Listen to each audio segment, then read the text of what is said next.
Hi everyone. I hope you are doing well. I pray to God that you and your family are safe and happy. Today's story takes us back to a defining moment of World War II. This is not a story of legends or myths, but the real decisions, mistakes, and realities of war. It is April 1943. The Pacific War is burning hot, and the Japanese Imperial Navy still believes its air power can control the skies. At the center of that belief stands one-man Admiral Isoroku Yamamoto, architect of Pearl Harbor, commander of Japan's combined fleet. His presence alone holds Japan's air and naval forces together. Wherever he goes, pilots fight harder. Morale follows him like a shadow. Across the ocean, American codebreakers intercept a message. It is precise. Too precise. Yamamoto will inspect forward air bases near Bougainville on April 18th. His flight plan lists times, altitudes, aircraft types. In war, this kind of clarity is rare and dangerous. Washington knows the risk. If the Japanese realize their codes are compromised, they will change everything. But the opportunity is historic. The mission is handed to the U.S. Army Air Forces in the South Pacific. The task? Intercept and destroy Yamamoto's aircraft at extreme range. The pilots selected fly the Lockheed P-38G. Lightning twin-engine fighters capable of the distance required. One of them is First Lieutenant Rex T. Barber, 26 years old, from Oregon. He is not famous. He is not reckless. He is methodical, disciplined, and deadly calm. April 18th begins before sunrise at Henderson Field, Guadalcanal. The men study maps in silence. The route is long, low, and unforgiving over 400 miles one way, skimming the ocean to avoid Japanese radar. Navigation must be perfect. Fuel margins are razor thin. There will be no radio chatter. No heroics. If they fail, they die far from help. Barber checks his P-38, twin Allison engines. 4.50 caliber, machine guns, and a 20mm cannon in the nose. Enough firepower for one chance. He knows the target will be flying a Mitsubishi G4M Betty bomber fast, lightly armored and devastatingly vulnerable if caught unaware. At exactly 7:25 a.m., the P-38S liftoff, turning west, dropping low. The Pacific stretches endlessly beneath them. The men stare at instruments and compass headings. Every minute must match the decoded timetable.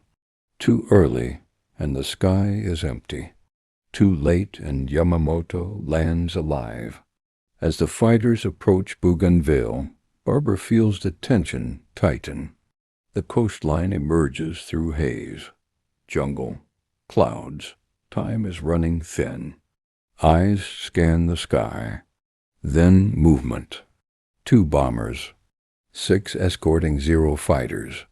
The formation is exactly where intelligence predicted. Barber pushes his throttles forward.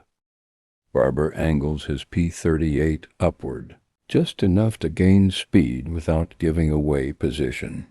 The formation explodes into motion. American fighters split half-climb to engage the 0 escorts. Half dive straight for the bombers. There's no confusion. Every second has already been rehearsed in silence. Barber locks his eyes on the lead, Mitsubishi G4M. He does not know who is inside, but intelligence says Yamamoto is there. The bomber is flying low, steady, confident. Its long wings gleam faintly. No evasive maneuvers yet. The Japanese crews still believe the sky belongs to them. Zero fighters peel off, climbing aggressively. Tracers cut the air above Barber, but he ignores them. His target fills the gun sight. He closes the distance fast, pushing his engines hard. The Betty's rear gunner finally reacts, swinging his weapon around. Too late. Barber squeezes the trigger. The P-38's nose erupts, machine guns and cannon firing together. Rounds tear into the bomber's right engine. Smoke bursts out, thick and black. The Betty lurches violently. Barber keeps firing, walking shots across the fuselage. Metal shreds. Fuel ignites. The Japanese bomber dives toward the jungle. Barber pulls up to avoid debris. He watches as the aircraft disappears into the trees, followed by a column of smoke rising through the canopy. He does not circle. There is no time to confirm. Another Betty is still airborne. The sky turns chaotic. Zeros slash through American formations. One P-38 spirals down trailing smoke. Barber banks hard, lining up again. He sees the second bomber trying to flee, descending toward the ocean. Another American fighter attacks from above. Barber fires again, briefly, then breaks away as fuel warnings flicker. The radios remain silent. Orders were clear, hit fast, leave faster. Barber checks his gauges. Fuel is dangerously low. He turns south, skimming waves once more. Behind him, the battle dissolves into scattered dots and distant smoke. The flight home feels longer than the approach. Engines cough. The Pacific seems endless. One by one, P-38s begin to fall out of formation, some gliding, some vanishing entirely. Barber forces his mind to stay sharp. Altitude, speed, heading. Survival now depends on discipline, not courage. Hours later, Guadalcanal appears. Barber's aircraft barely stays aloft as he lines up for landing. Wheels hit the runway hard. Engines die the moment he stops. Ground crews rush forward. Faces search his. Only after the engines cool does the question finally surface. Did they get Yamamoto? The question hangs in the humid air at Guadalcanal, unanswered. No victory is announced. No cheers break out. The pilots are ordered to say nothing. Intelligence officers move in quietly, separating men, taking notes, comparing timelines. In war, proof matters more than belief. Barber sits on an ammunition crate, sweat drying on his flight jacket. He replays the attack again and again in his mind. The angle, the smoke, the way the bomber rolled toward the jungle. He is careful with his words. He reports exactly what he fired, where he hit, when he broke off. Nothing more. Across the ocean, Japanese search parties move through dense bougainville rainforest. The wreckage is found smashed among tall trees. Bodies are recovered. Among them is Admiral Isoroku Yamamoto, thrown clear from the aircraft, still wearing his gloves, sword nearby. A nation does not yet know what it has lost. In Rabaul, silence spreads faster than panic. Yamamoto's death is confirmed quietly at the highest levels. His role is too important, his absence too dangerous to reveal immediately. Orders go out. No mention in newspapers. No public funerals. Japan's air commanders study the implications with dread. Yamamoto was not just a strategist. He was the unifying force between the Navy's fractured air units. Back at Guadalcanal, Confirmation arrives days later through intelligence channels. The pilots are gathered. The mission is declared a success, but secrecy remains absolute. Barber feels no triumph, only a heavy awareness that history has shifted, and he was one small, deliberate part of it. The Pacific Air War begins to change. Japanese patrol patterns stiffen. Escorts grow more aggressive, but leadership fractures are already forming. Without Yamamoto's authority, coordination suffers. Risky missions multiply. Experienced pilots are used faster than they can be replaced. Barber continues flying combat sorties. His role does not change. He is not promoted for the mission. Official credit is disputed, delayed, buried under classification. For now, the war moves on, indifferent to individual moments. Months later, Japan finally announces Yamamoto's death. The funeral is massive. The shock is immense. For pilots at the front, something intangible breaks. The belief in inevitability fades. In the skies, hesitation appears where confidence once lived. Barber reads none of this in newspapers. He sees it in the air. Japanese formations react slower. Mistakes appear. The mission on April 18th was not just an interception. It was a psychological fracture that never fully heals. And as Barber climbs into his P-38 once again, engines roaring, he knows the balance above the Pacific will never return to what it was before that day. The skies over the Pacific do not pause for reflection. Weeks pass, then months, and combat continues with the same brutality, but something subtle has shifted. Barber senses it each time Japanese aircraft appear on the horizon. The aggression remains, but the cohesion is thinner, the timing imperfect. Yamamoto's absence is invisible, yet everywhere. By mid-1943, American air operations expand aggressively. Missions grow bolder. Japanese defenses respond unevenly. Some units fight with ferocity. Others hesitate just long enough for mistakes to multiply. Barber flies escort and interception missions, watching experienced Japanese pilots disappear from the sky with no replacements to take their place. Intelligence briefings confirm what pilots already feel. Command disputes deepen within the Imperial Navy Air Service. Without Yamamoto's authority to force cooperation, long-standing rivalries resurface.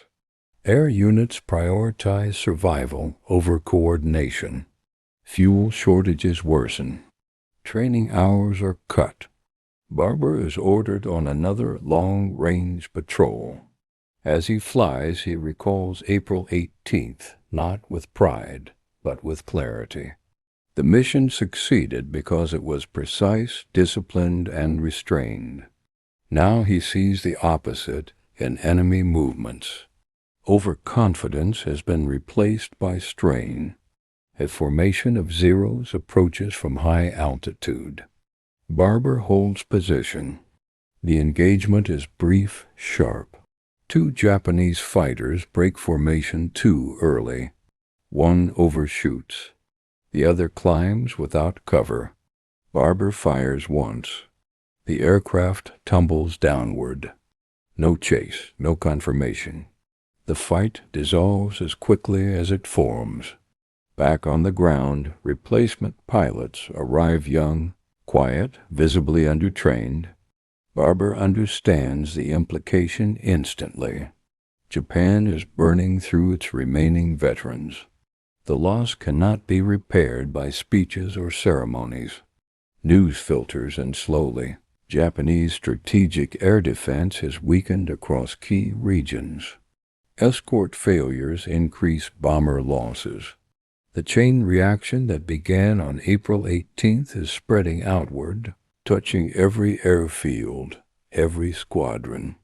Barber does not speak about the Yamamoto mission. Official silence remains. But as the air war tilts decisively, the truth becomes unavoidable.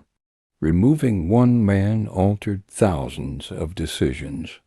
The cost unfolds daily in the air. As Barber prepares for another sortie, he tightens his gloves and steps toward his aircraft. The war is accelerating, and the consequences of that single morning near Bougainville are still unraveling, far from finished. By late 1943, the air war has entered a new phase. The battles are no longer tests of balance, but of endurance. Barber feels it in the rhythm of operations, shorter warnings, fewer enemy intercepts, longer stretches of empty sky where resistance should be. The Japanese air arm is still dangerous, but it is no longer confident. American bombers push deeper. Fighters range farther. Each advance exposes another weakness. Intelligence reports confirm what the pilots already sense.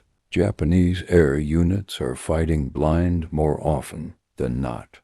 Coordination between fighter groups breaks down mid-mission. Escort timings slip. Command decisions arrive late or not at all. Barber is assigned escort duty for bombers striking key airfields. As formations cross the coastline, sporadic anti-aircraft fire rises from below. Fighters appear, but in smaller numbers, attacking without unity. Barber watches a group of Zeros split prematurely, losing altitude and momentum. The engagement is sharp and brief. One bomber takes damage. Another survives untouched. The imbalance is clear. Back at base, Barber studies the after-action reports. Japanese pilot experience levels have dropped dramatically. Training pipelines cannot keep pace with losses. The war in the air is becoming mechanical numbers replacing skill. The consequence of losing Yamamoto is no longer abstract. It is statistical, irreversible, yet danger remains constant. On a return flight, Barber's formation is ambushed by fighters emerging from cloud cover. The sky collapses into speed and noise. Barber brakes hard, engines screaming. Tracers flash past his canopy. He fires once, then again. The enemy aircraft veers away, damaged but not destroyed. Fuel warnings appear earlier than expected. Weather closes in. Barber drops altitude, skimming beneath cloud layers. Navigation becomes guesswork. The sea below offers no forgiveness. When the airstrip finally appears, landing is rushed, imperfect. Engines sputter as the aircraft rolls to a stop. Another mission survives by minutes. Another reminder that control is always temporary. That night, Barber lies awake listening to distant engines and rain. He thinks of April 18th, not as a triumph, but as a line crossed. The moment when Japan's air power began losing leaders faster than it could replace them.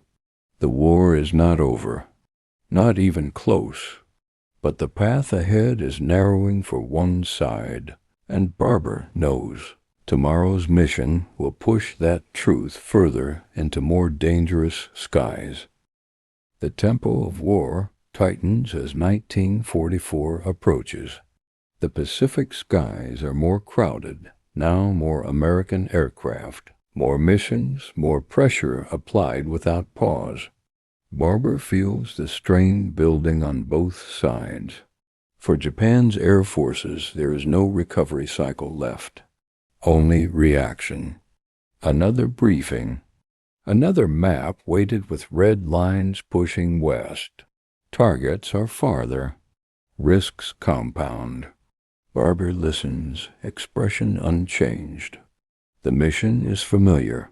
Escort, engage if necessary, return if possible. The simplicity hides how unforgiving the margins have become. In the air, resistance comes late. A scattered interception forms beneath broken cloud cover. The Japanese pilots press in, but coordination collapses almost immediately. Barber holds his line, fires when angles allow, disengages before speed bleeds away. Survival depends on refusing emotion. Below, ships move freely where they once clustered in fear. Above, American fighters own altitude by default. This dominance did not arrive in one battle or 1 month. Barber knows exactly when it began to tilt. April 18 did not end the Japanese Air Force. It removed its spine. A sudden call hand signal only. Enemy aircraft breaking through at low altitude. Barber dives, the ocean rushing up. His guns jam briefly, then clear. He fires. The Zero rolls violently and vanishes into cloud. No time to follow. The bombers must come first. Fuel again becomes the enemy. The return leg stretches long. Clouds thicken. Bearings drift. One aircraft falls behind. Another disappears entirely. Barber presses on, eyes flicking between horizon and gauges.